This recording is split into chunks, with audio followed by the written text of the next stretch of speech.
入史兰克的下场。史兰克的人根本就不会出现在你们面前。现在还想留下的，就是与我为敌。我可以退出吗？现在要退出的，赶紧滚！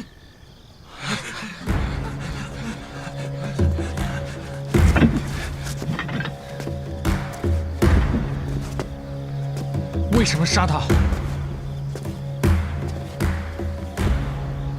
他只是旅店打杂的，跟学院没有任何的关系。谁让他倒霉呢？命运决定他的结局。随便杀人并不代表强大，只代表你无法控制自己的内心。你小子胆儿够大的，别人都可以离开，你小子必须留下。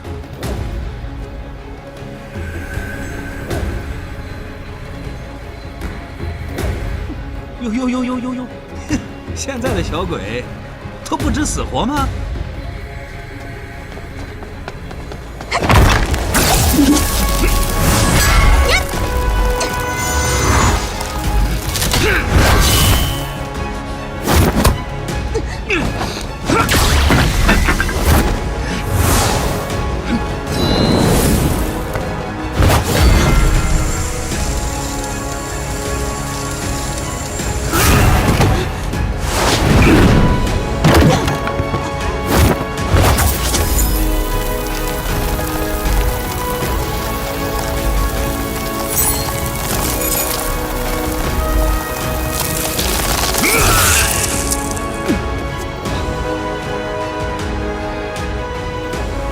小五，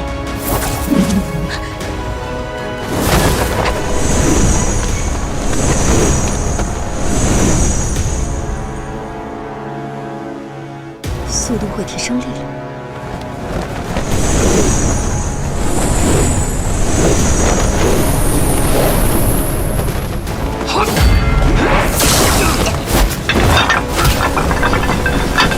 第一回合技能，如动冥王山。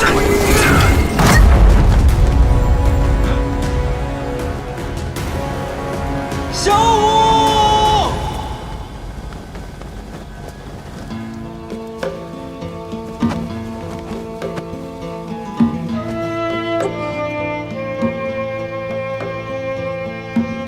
小五，哥，都是我不好，让你担心了。是我不好，没本事保护好你。对不起，对不起，对不起，对不起。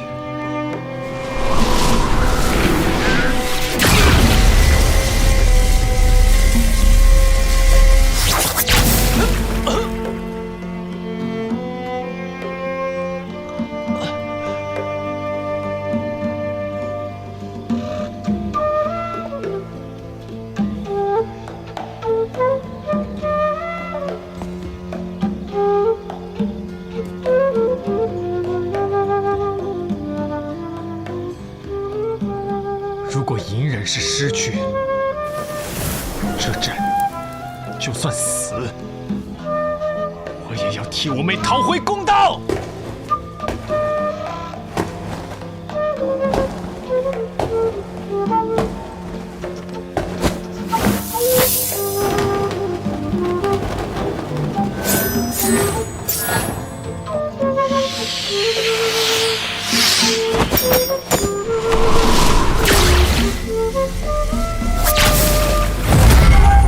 不用武魂。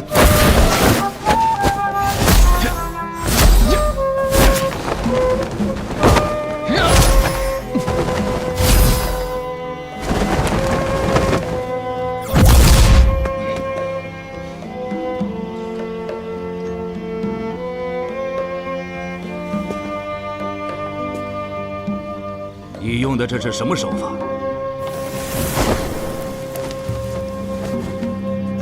再来！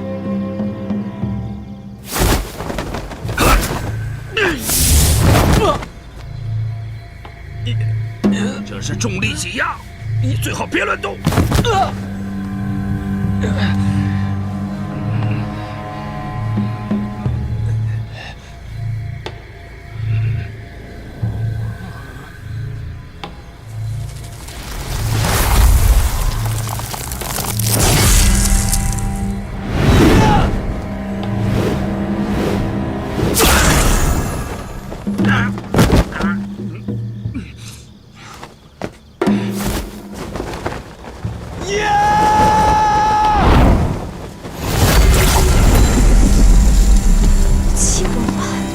居然是魂兽！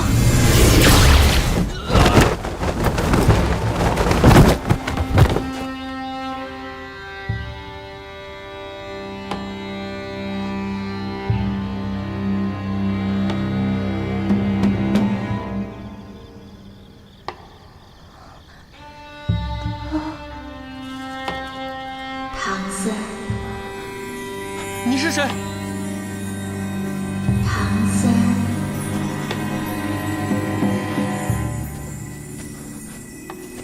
唐僧，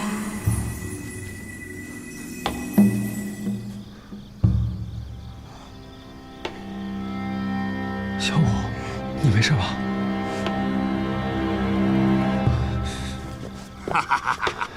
不用打下去了，你们都合格了。什么意思啊？这是史兰克学院给你们的一场测试，既是测试你们的能力，也是考验你们的勇气。你们几个小怪物都合格了。一个测试就要杀人吗？好了，差不多得了。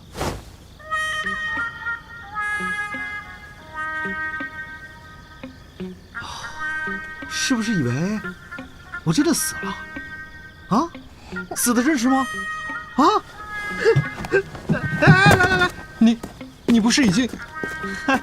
再隆重的自我介绍一下，我是来自史兰克学院的欧斯克啊，欧斯克，记住我。我刚刚的表演怎么样？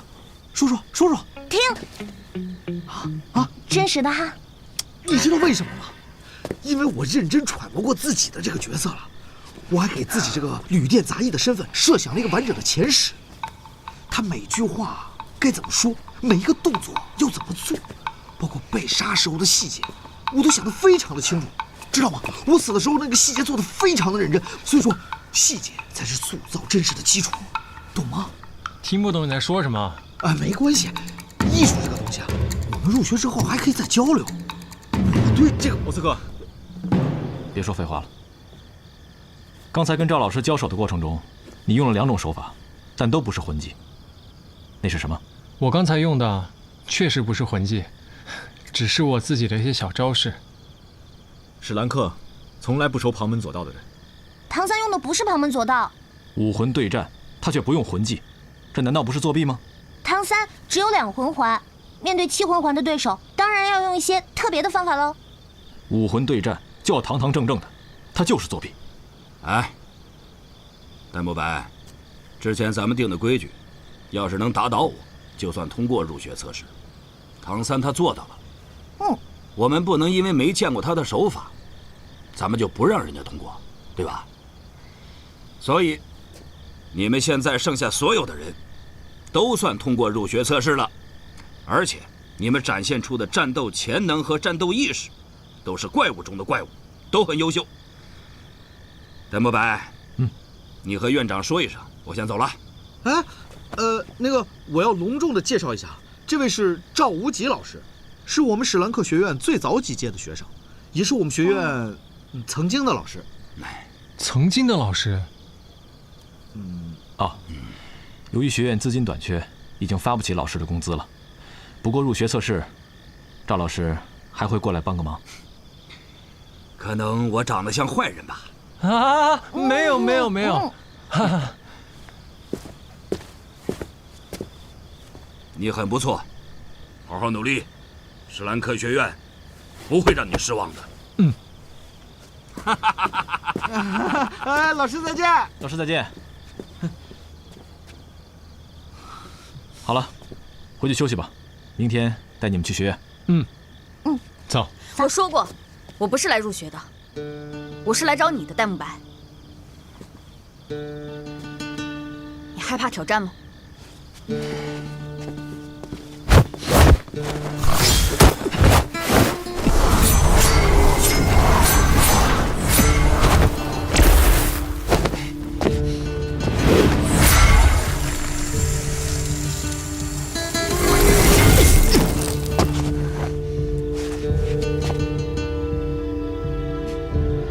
别打了，你根本不是我的对手。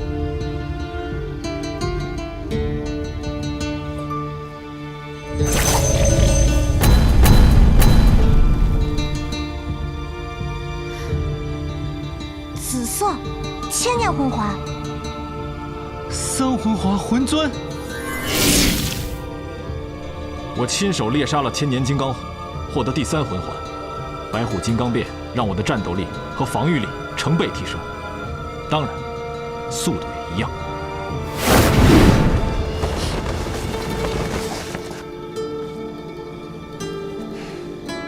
我不会放弃的，我一定会打败你。无聊。哎，姑娘，我有个主意啊，你看你钱也交了，测试也通过了，就干脆入学呗。可我不是来入学的。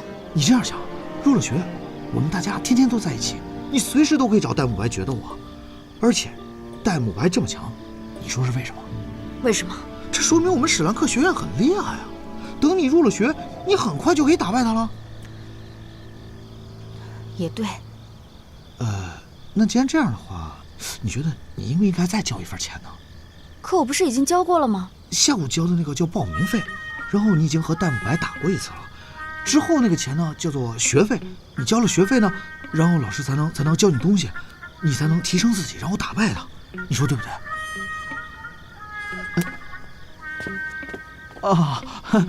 那个早休息啊！明天我们去学院。对了，你刚才怎么打伤赵老师的？当时看你陷入昏迷，整个人一下子失去控制了，所有的动作都是下意识。不用武魂。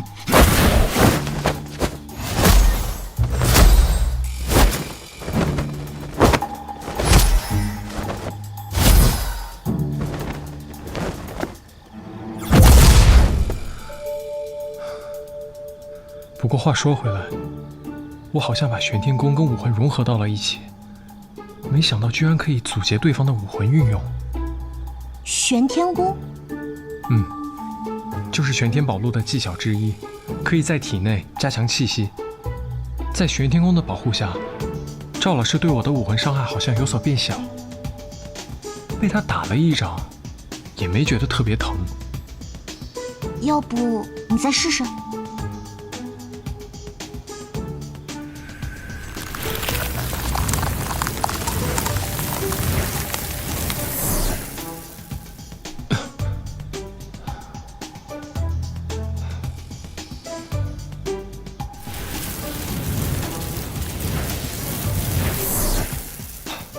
怎么了？不行，再想试着融合，就会相互排斥。那你别试了吧。为什么无意时间就能成功？这玄天功到底是什么？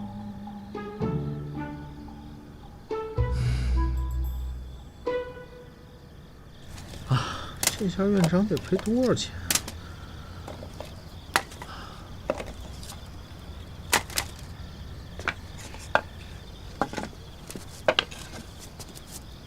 有事吗？你刚才可一直没出手啊。所以呢？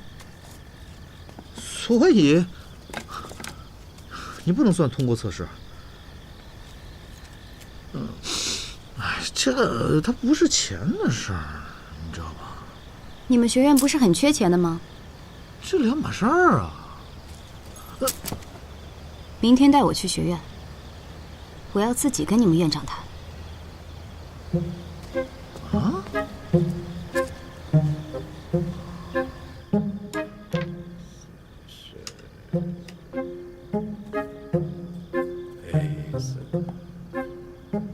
院长，哎，下午找戴沐白决斗那姑娘，又交了一遍。哎呦，只要是金魂币越多越好。那必须呀。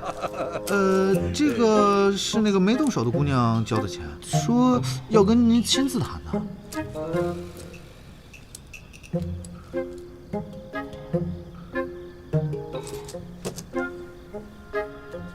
我总觉得这个丫头会带来大麻烦。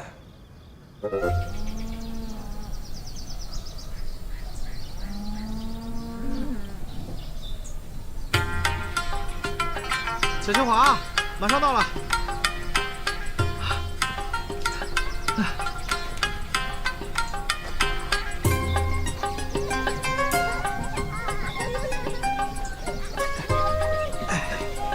这就是史兰克。姐姐，你怎么拿这个洗衣服呢？这可不是随随便便的木板，这可是史兰克。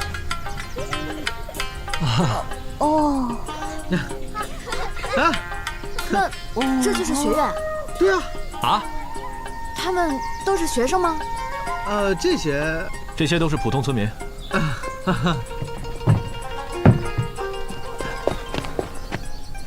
他入学了，怎么什么人都收啊？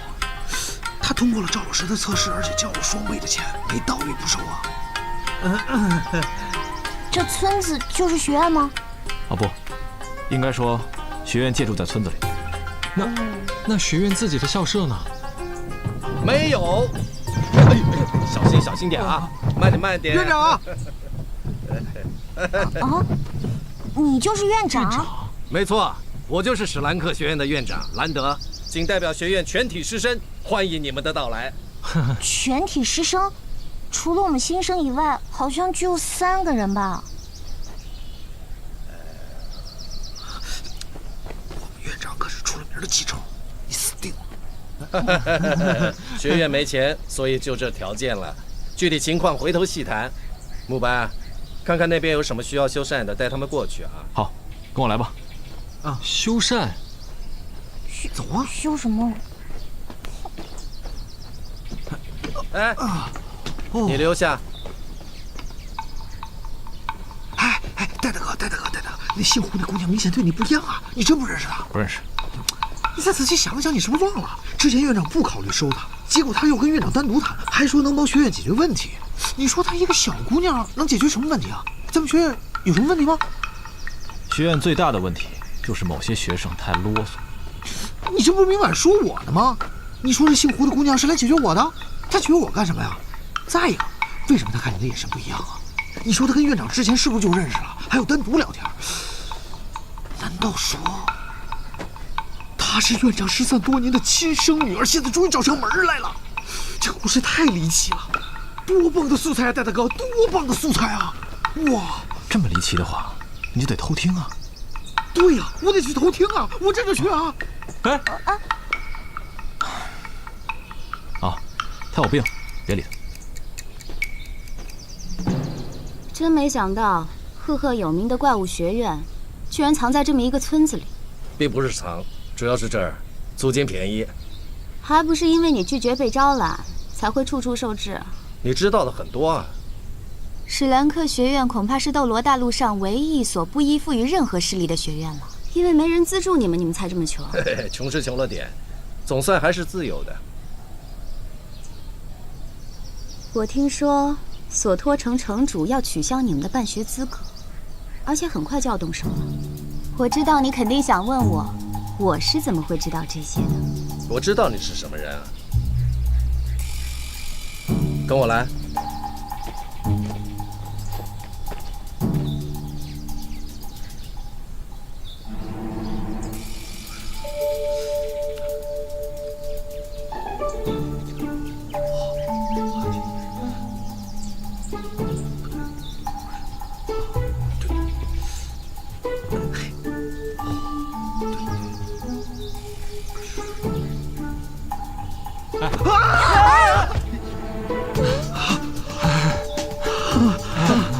欧大哥，我们想回城里一趟，想麻烦你带下路。这叫我欧斯克就行了。我们一会儿走。哦。你在看什么呢？这姓胡的丫头被院长给带进去了。你在跟踪院长，这跟你有什么关系啊？我这是好奇呀。一个创作者的整个生活都是一种吸收，你知道吗？应该时刻保持这种好奇心和兴奋感，对于生活强烈的好奇心，让我对于任何新鲜事物有着一种想要去探究的这种想法。哎，你们看这，那里面现在正在发生的事情，多么让人浮想联翩！我现在就能脑补出一出好戏来，等我落笔的时候，就能信手拈来。可是这脱离真实的写法，那不就是捕风捉影瞎写了吗？这外行了吧？现在的人们，他就是不愿意相信这种真实的结果，愿意相信什么呢？他只愿意相信戏剧性的结果，这也就是艺术的魅力所在，知道吗？嗯。我跟他说，然后，当我在创作的时候啊，孤独就是我的代名词。等我写完跟你们分享啊。他到底在说什么呀？估计是不想被打扰吧。哦，那我们离远点，等他。哎，闲着也是闲着，这样，看看我这个。这又是什么呀？这是我的心血，小心点。别过来，园长。请。这个人一直偷偷跟着你，准确的说，应该是在保护你，对吧？你把他怎么样了？没什么呀，控制住而已。如果我没认错，他是武魂殿的执事，而你也是武魂殿的人吧？没错。怎么，武魂殿看中了我的学院？跟武魂殿没关系，这是我私人的事情。武魂殿的弟子居然想加入其他学院？我记得你说过，史兰克的大门为所有人打开。嘿嘿，武魂殿例外。索托城主要取消你们的办学资格，我可以帮你。威胁我啊？你误会了，这不是威胁，是帮助。这就是你入学的条件？我只是旁听，不算史兰克的学生，不会让你为难。哼，旁听？没错。而且旁听的费用我会再补交一部分。我知道你们学院的经济状况很困难。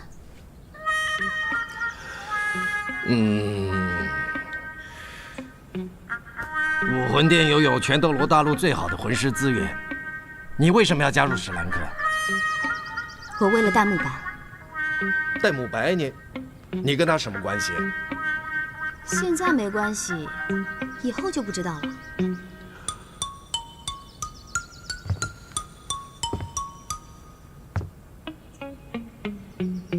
不许用武魂殿的身份拉拢我的学生。我发誓我不会。只是旁听，不会为你授课。谢谢院长。他不许进入学院范围。一切都听院长的。嗯，你放心，学院很安全，院长会保护我。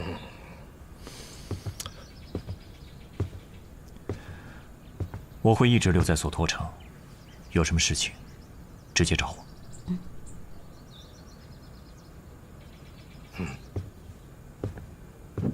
一个执事对你言听计从的。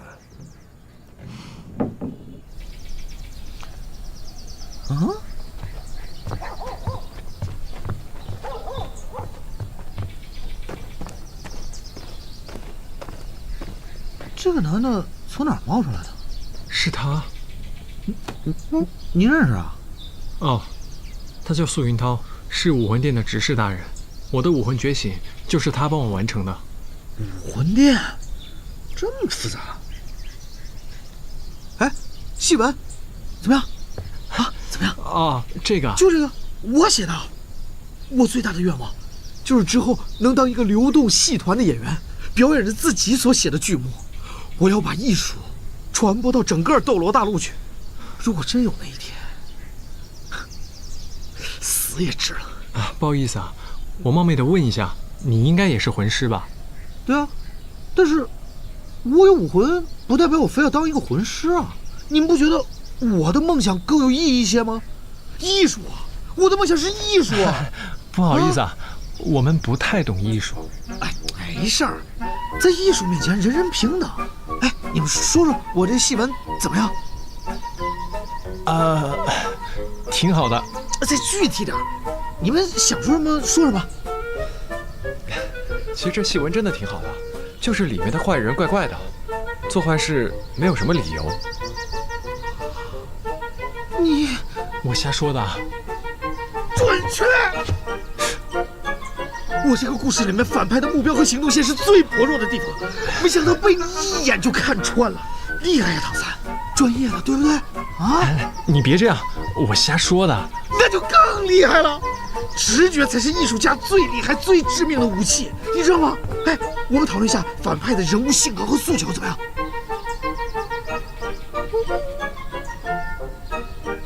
啊，我们还要进城，欧大哥。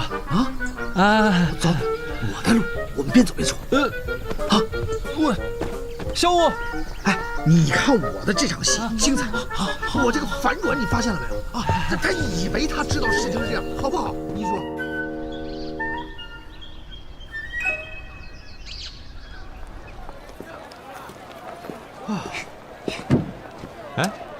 一般来说呢，送学生入学的都会在这儿等消息。可是这个门怎么锁着的呀？啊，这玫瑰旅店是兰德院长开的，本来想赚点钱补贴史兰克学院，结果没人住，然后每年就变成了新生测试的地方，就开一次，然后就关门了。哎，咱们学院怎么这么穷啊？哎，我跟你说啊，其实索托城啊、七大宗门啊，包括各大势力，全都说要资助我们，但是最后全被拒绝。为什么？当时院长说过，我不希望我的史兰克学院被人资助。如果这样的话，就会变为这些势力的附属学院。我要对我的学生负责，而且我的学生，我也不希望他们被任何力量左右，在没有认清自己之前，就被别人指定好要走的路。这样就是对你们的不负责任，你们明白吗？是不是听上去有点傻？还好还好。但是其实就是选自己的道路是吧？当然了，我就已经选好了要走自己的路啊！我要演戏，我要写戏文，我要搞艺术。哦，那院长知道你的想法之后，有没有鼓励你啊？当然他也说了，我要是再不改变梦想的话，就把我的戏文全都烧了。你倒是提醒我了，我等下回去要把我的戏文藏起来。谢谢你啊。大师，老师，我通过入学测试了。怎么了，老师？昨天我送你们进去以后，好像看到武魂殿的人进了玫瑰旅店。这儿就是玫瑰旅店了。我给你看我写的东西啊。会不会是为了诺丁城之事而来？没有人找我麻烦呀。况且昨天报名的都是学生。那就好，通缉令还没取消，小心行事。明白。您好，您就是唐三的老师？我是史兰克学院的，我叫欧斯克。对了，昨天来的学生中，你有没有见到一个戴斗笠的？斗笠？有，斗笠，戴斗笠的有一个叫胡雷娜，啊，这个女生我跟你说，如果她演戏，很适合演那种深藏不露、身世复杂的反派。而且顺带我又想到了院长，院长自打从娘胎出来就单身，根据我这几年对他的观察，院长的女人缘为零。可这一次他和那个女孩居然在房间里面聊了那么久的话，而且是自己的房间，里面还有个陌生男人，这里面肯定有问题啊！请你用不超过10个字概括。他跟院长在房间里密谈，刚好10个字，刚好10个字，刚好10个字，对不对？是，我昨天悄悄跟踪他，还亲眼看见他进了索托城的城主府。结果今天城里就贴满了这个。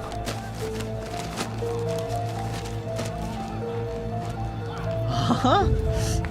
承认我们史兰克学院的教学资格了？真的假的？听说城主一直想要收编史兰克学院，但是你们院长始终表示拒绝。确实是有这么回事。原本城主已经决定向学院下手了，可是一夜之间态度改变，再加上武魂殿执事的出现，这只能说明城主受到了武魂殿的压力，所以不得不承认学院的地位。可是素云涛只是一名执事，他有能力影响一城之主吗？他可是武魂殿首宗的亲传弟子，身份不同。武魂殿的首宗，斗罗大陆的第一强者，接近院长干嘛？你看我们院长一没钱二没颜，接近他干什么？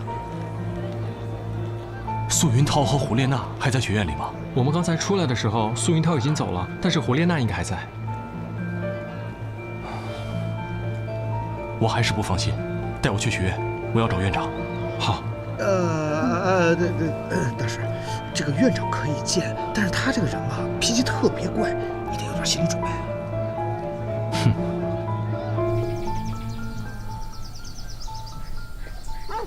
院长，院长，有人找你来了。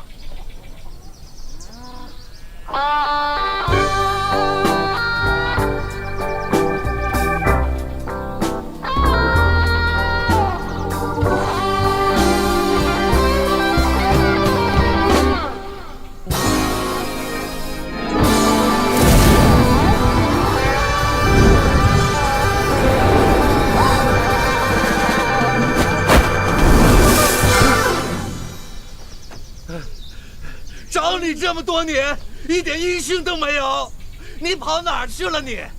你找我干嘛？着急还你曾经欠我的钱啊？哎呦，当着孩子的面还钱的事私下说，小刚啊！自从黄金铁三角解散之后，你到底跑到哪去了你啊？在诺丁学院当个混吃混喝的客卿，不过这一次呢，是送我徒弟唐三还有他的妹妹小舞来入学。唐三是你的学生，怎么舍得送到我这儿来？这还不是相信大哥您啊！哎呀，这两个孩子很有天赋啊！送来之前怎么不提前打声招呼呢？我希望靠他们自己的能力入学。你对他们很有信心啊！大哥，我有话要对你说。好，到我那儿去坐坐吧。啊，哎，你们去看看，那个村里面啊，谁需要修墙砌瓦的，去帮忙。干完活记得结欠款，没欠款就写个欠条啊。您放心吧，有我呢。小刚，来，哎呦，好想你啊！走吧。哦。小刚，来，小刚，来，快进来啊！这是我住的地方啊，虽然有点寒酸，但是挺温暖的。来，请，好，这里啊，来坐。哎，谢谢大哥。好，坐啊。听说你坚持独立办学，但只收通过你测试的孩子，孩子们最后都成了不错的魂师。哎，办也就这么办了吧。不过啊，学院生存维艰呐，还得借住在村子里面，帮着打扫，筹备点教学经费。说不定这是我们史兰克最后一批学生了。行了，别跟我哭穷。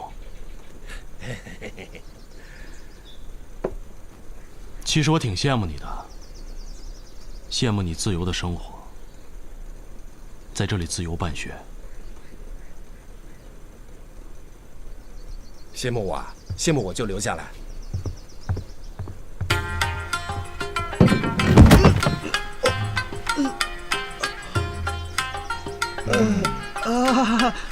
那个唐三、小五要去城里面，他们还在等我，我先走了。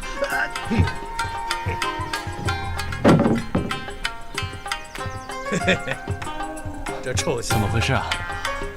奥斯卡，离远一点，不许偷听。你那么小气吗？不过还是想再次确认你们学院和武魂殿的关系。你是想问那个新来的武魂殿的丫头吧？她是为了带慕白来的。带她来的人是素云涛，她曾经给唐三做过武魂觉醒。听说她是武魂殿首宗比比东的亲传弟子。你觉得他亲自送一个女孩子来史兰克学院，这合理吗？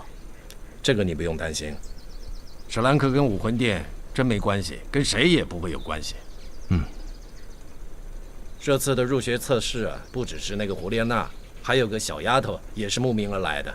哦，戴沐白这个小子，高大冷静，透着贵气，实力又强，在索斗城里人气很高，有女孩子冲着他来啊，也不意外。年轻真好啊，人老了就剩一张嘴了。看上去像的，未必是真的。所以呢，你该拒绝武魂殿的人留下。哎呀，我只是答应他旁听，你不用担心了。更何况啊，他也帮了学院不少。他在武魂殿身份不明。哎，唐三一样身份不明啊，学院不能因为这个理由赶走学生啊。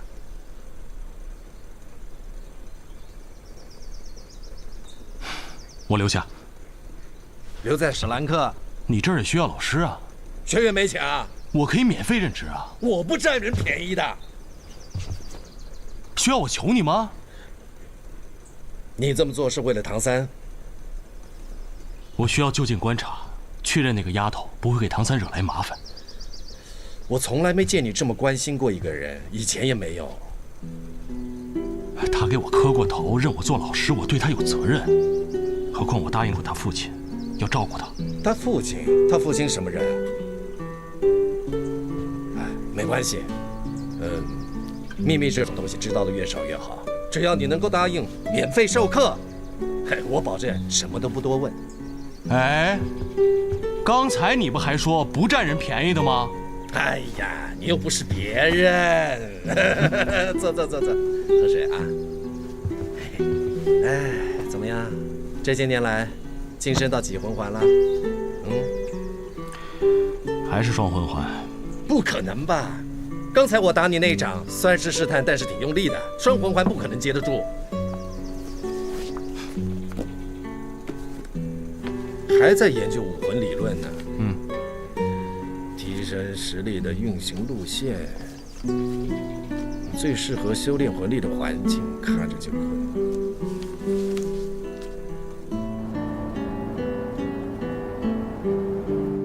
都到齐了，给大家介绍一位新老师。这位是我多年的好友，也是武魂理论大师，你们可以叫他，叫我大师就好。从今以后就由大师来给各位带武魂理论课，还希望你们好好的学习，不要丢学院的脸。是。今年还多了一位旁听生，自我介绍一下。大家好，我叫胡列娜，来自武魂殿。行了，该介绍都介绍完了，咱们就算正式入学，抓紧时间收拾一下，明天开始正式上课。来，快来，这就是我们男生寝舍，戴大哥的床，我的床。啊，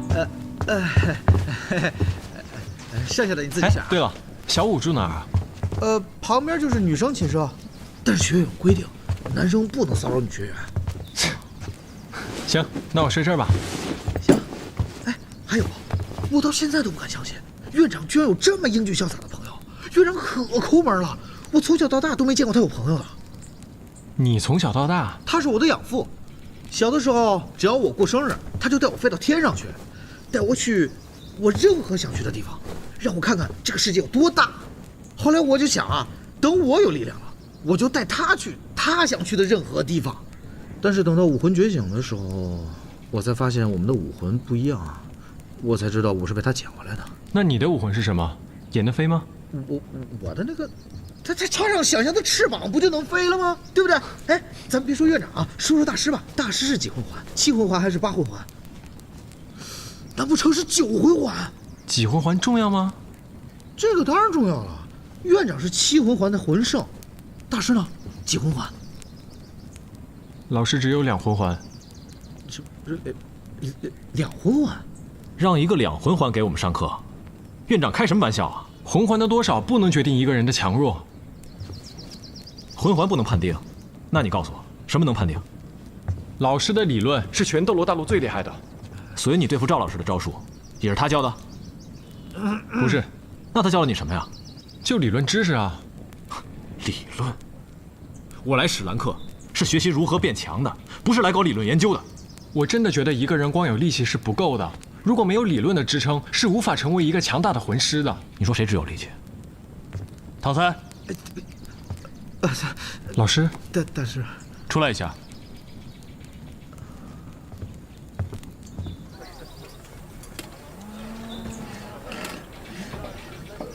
哎，老黑，我来吧。哎，谢谢啊。谢谢啊。哎，戴大哥，你为什么一直针对唐三？我没有。啊，那我换种问法，你为什么不喜欢唐三？他很聪明，但他的聪明用错了地方。你是说他在跟赵无极老师打的时候用的那些招吗？不止那些招数，他赢了赵老师以后，身上涌起一股黑烟，你不觉得很奇怪吗？但我觉得这也没什么，赢了不就好了吗？但我不希望我的同伴是一个靠旁门左道取胜的家伙。我觉得唐三挺好的，他那时候见我要死了，拼命就救我，还挺仗义的。你小子怎么那么好骗呢？一点小恩小惠就被人收买了。这个唐三身上有太多我看不清的东西。这个我觉得日久见人心吧，慢慢就看出来了啊。哎，大哥，明天就上课了，咱们去城里转转。我不去，你去吧。哎，走，不去了，走啊！别那么不合群啊！转，走，不生气啊！走。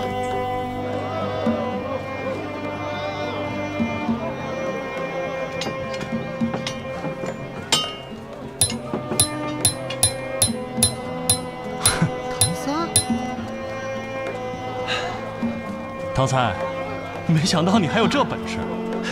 这是我爸教我的，说是可以锻炼身体机能。之前我在诺丁学院的时候，也是靠打铁来赚生活费的。哎，戴大哥，唐三，你真的要来这里打工？老师，你放心吧，我已经想好了，可以一边打铁一边锻炼，绝对不会耽误学业的。那好吧，但如果我发现你的修炼落后了，我绝对不准你再来。知道啦。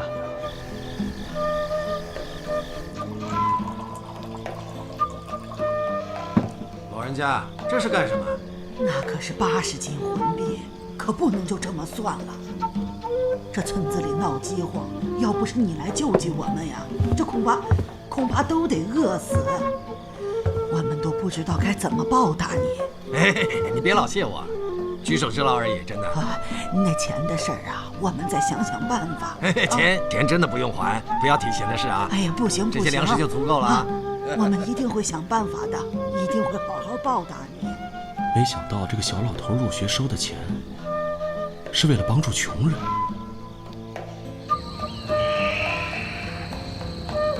我所研究提出的武魂界10大核心竞争力之一，就是武魂拟态理论。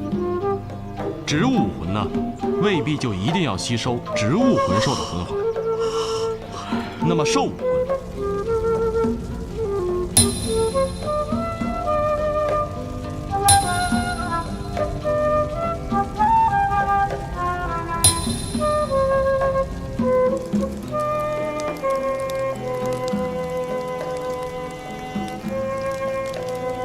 在种种前提条件之下呢，这二者是可以相互吸收的。理论上呢，魂师魂环越多，能力越强。传说中，拥有10魂环者会成就神力。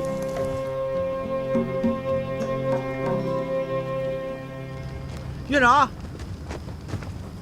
都回来了啊。这几天你们都上了什么课呀？跟大师学了10大武魂核心竞争力。那是哪10大？第一呢，就是弹幕班，你来说。记得几条说几条。怎么，一条都不记得了？光靠理论根本无法战胜对手。没有了前人累积经验，恐怕你连武魂是个什么都不知道。那我也不会相信那些没有经过验证的理论。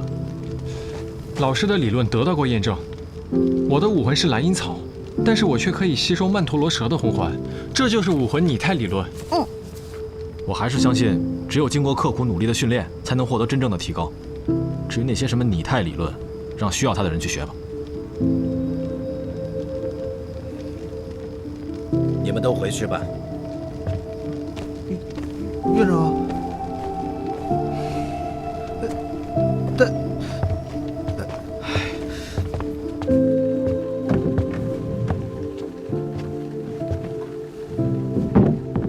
他不想学就算了，人各有志嘛。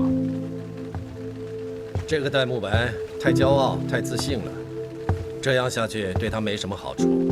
是我等级太低，他不服也正常。哎，不能这么放任他下去。我刚刚得到一个消息，也许这会是一个机会。什么机会？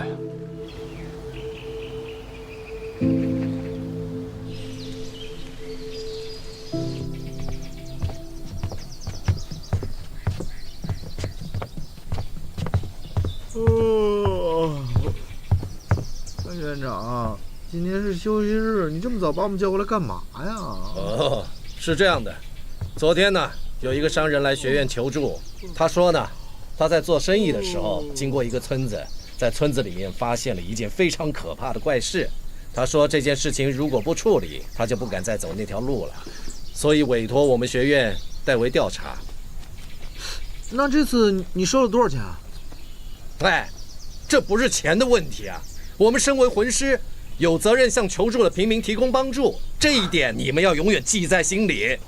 对，咱们现在就出发吧，争取午饭前赶到。走，走。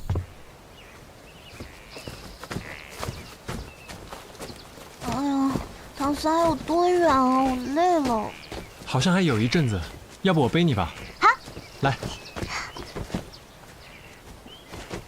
怎么了？不背了？没事了，不用了。啊？哎，唐三，大师出来跟你说什么了？没说呀，我还准备今天下午去打工呢，这也去不了了。打工？啊，我打铁赚生活费。哦，那天我和戴大哥看见你了。奥斯卡，这个院长是不是老接这种替人办事的活啊？也不是经常接，咱们院长说了，要让我们在战斗中成长。那什么是战斗呢？战斗就是替别人扫扫地、干干活，我就猜不透他。哎，这次的任务会不会也是战斗的一部分？这我就不清楚了，有可能是什么神秘课程。以前也这样过。哎，我们史兰克学院从来没有固定的这种课表，院长乐意教什么我们就学什么，可能看上去特别随意吧，但是效果出奇的好，这应该就是院长的大智慧。你听起来很崇拜院长啊？那当然了，院长一手把我拉扯大，还教我武魂。虽然平时看起来有点抠门吧，但都是为了学院。在这个世界上，院长就是我最崇拜的人。我懂你。我也有这样一位好老师，要不是因为他，我已经死在诺丁城萧晨宇的手里了。唐三，根据戏剧的理论，咱俩的身世非常相似啊。我觉得咱们俩身世也不是很相似啊。那就是理念相同。理念也不是很相同啊。你还送我这只象征着友谊的信物啊！别，这只是礼物，不是信物啊。唐三啊，以后在史兰克学院，我罩你。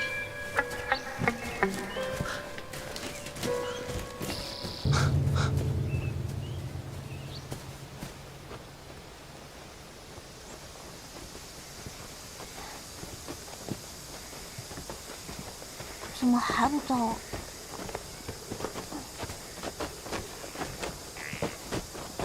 各位，刚才在学院里面，我已经说了，前面这个村子最近发生了一些怪事。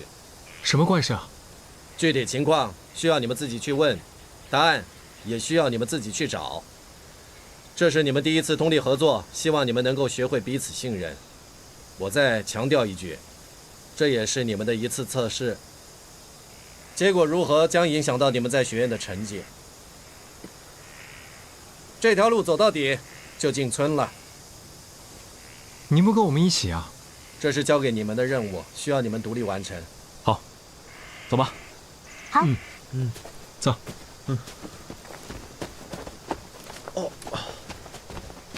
旁听生可以不去。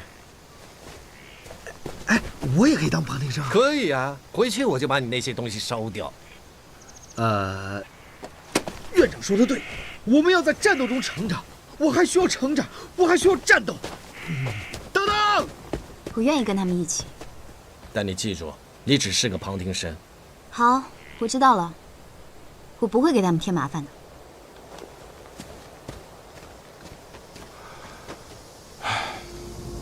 你真让他们自己去啊？这样你就担心了。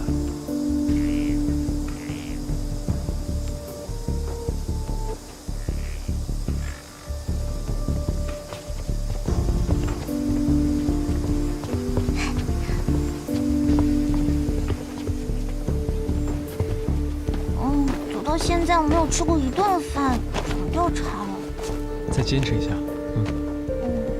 一会儿进村以后，听我指挥。凭什么听你指挥？没人指挥的话，岂不是一盘散沙？我说凭什么是你指挥？因为我最强。说大话最强吗？不愿意的话可以走啊。我也是史兰克的学生，凭什么听你指挥？能打赢我才有资格说这话。不是，你俩稍微冷静一点。刚才还说要相互信任呢，你这下这打起来了，怎么回事？给你个小礼物，消消气啊，戴大哥。走。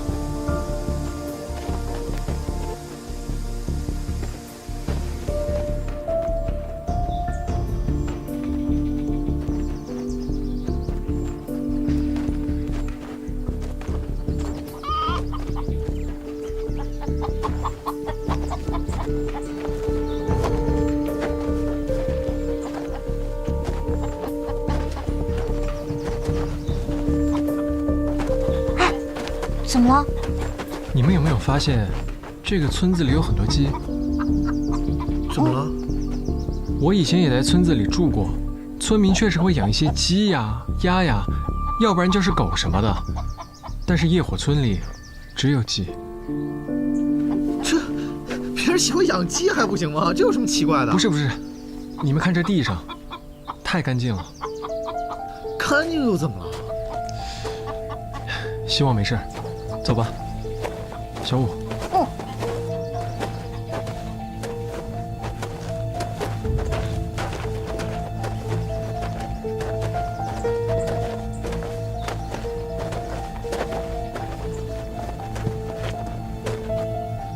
这房子看起来像被烧过一样。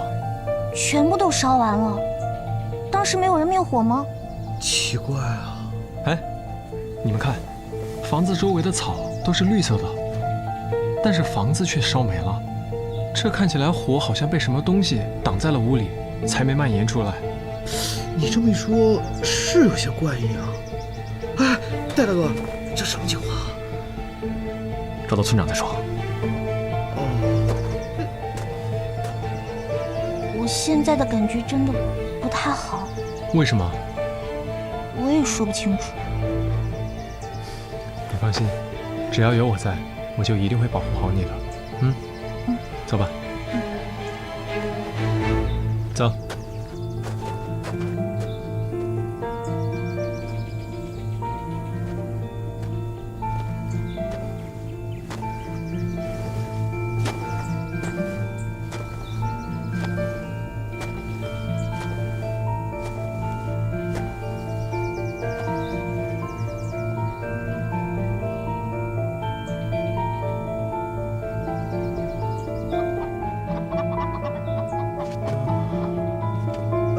哎，村长，我来。求救？没有啊。可我们接到的求救信息确实是来自夜火村的。就一个路过的商人，他说夜里村里起了好大的火，还有一头黑色怪物从火焰里窜了出来，直冲到村子里了。哦，是这样。那是一场普普通通的房屋失火。我想啊，那个去史兰克求救的人呢，兴许是不了解情况。麻烦你们跑了一趟，这样，晚上啊，我请大家吃饭，给大家赔个罪啊，麻烦了，辛苦跑一趟，真是的。村长，那黑色怪物是怎么回事啊？不敢这么说啊，这夜火村呐，在这儿已经100多年了，一直是一个平平淡淡、安安静静、本本分分的小村子，哪有什么怪物啊？村长，您不会是不知道吧？你这是什么意思啊？我是这个村的村长，我有什么不知道的呀？哦，说的也是。村长，您说失火的那间房子是村口的那一间吗？是啊。哦，那村长，这是什么时候的事啊？前几天的。那当时您在吗？我失火的时候我已经睡着了，等我醒来赶过去的时候，这火已经灭了。那您有没有发现，那一片只有一间屋子被烧毁了，外面的植物却完好无损，就好像那屋子里面有什么东西在阻碍里面的火蔓延出来一样。哎呦，你的想象力还挺丰富的啊！那就是村民及时把火给扑灭了呀。哎，不是你们怎么有这么多问题啊？村长，哎，村长，我觉得我知道了，一定是向我们求助的那个人看错了，他一定是把救火的村民当成黑色的怪物。你们想想，夜黑风高，那火又大，就把人影拉长了，这一切都是误会。哎，你要这样说，我觉得也很在理啊。我要把这个当做素材，回去写个好故事出来。哎，你这就分析得很有道理，就是这么回事。可是村长，我们大老远从学院赶来，就是因为有人向我们求助。我们要是这样空手回去，有点不太好。是啊，村长，我们不好交代是这个，没关系。哦，我不要了，不喝了。你们也是好心，对吧？是关心我们夜火村。这样吧，这晚饭呢，照旧招待。另外我再给你们每个人1人1块金魂币吧。谢谢村长，辛苦费了啊，辛苦费啊。唐三，你到底什么意思？院长让我们来调查的，不是让我们来骗钱的。我没说不查呀。那你刚才怎么拦着我？你刚才没看见那村长根本就不想让我们查，你再跟他说下去，只会让他更加反感和阻挠我们。所以你是故意说不查的？先让他们放松警惕，我们再去别处查。这个村子确实有些古怪。哎，大哥，喝水。唐三，你好厉害。可是村长不配合，我们怎么调查呀？这村子这么大，肯定有别的线索。现在到晚上还有时间，看一下有没有愿意配合调查的村民。好，行。你们去吧，我不想查。随你。现在出发，天黑前回来集合。好，走。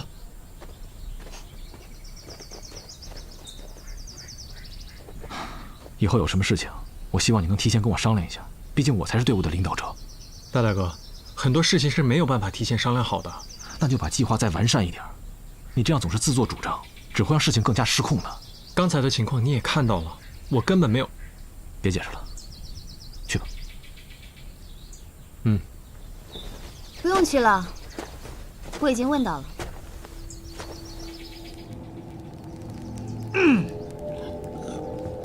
村长，着火那天晚上您在啊？为什么骗我？